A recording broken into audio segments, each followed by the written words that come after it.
RBI governor Sanjay Malhotra अपनी policy पेश करते हुए दूसरी पॉलिसी में लगातार नए गवर्नर ने आरबीआई की तरफ से मॉनेटरी पॉलिसी कमेटी की सिफारिशों पर ब्याज दरें घटाई है। इस पॉलिसी की जो बड़ी बातें हैं मैं तुरंत आपके सामने रख दूं, उसके बाद एक्सपर्ट्स के दमदार पैनल से हम करेंगे बातचीत, करेंगे पूरा विश्लेषण।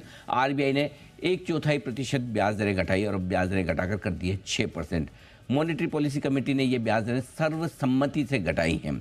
तीसरी बात यह कि मॉनेटरी पॉलिसी कमेटी ने पॉलिसी का रुख न्यूट्रल से बदलकर अकोमोडेटिव किया है, जिसे एक पॉजिटिव माना जा सकता है।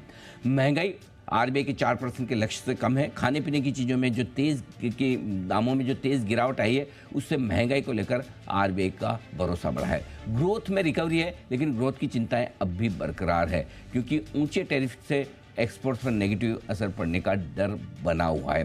वित्त वर्ष 2026 के लिए आरबीआई ने अपने जीडीपी ग्रोथ का अनुमान 6.7% से 20 बेसिस पॉइंट घटाकर 6.5% किया, यानी कि आने वाले वित्त वर्ष में, जो कि अभी अप्रैल से शुरू हुआ है, ये चालू वित्त वर्ष जो मार्च 2026 तक चलेगा, इसमें ग्रोथ थोड़ी सी कम रहेगी, 6.5% के आसपास। वहीं इस वित्त वर्ष में पहली, दूसरी और चौथी तिमाही के लिए जीडीपी ग्रोथ के अनुमान थोड़े से घटाए हैं, तीसरी तिमाही के बरकरार रखे हैं।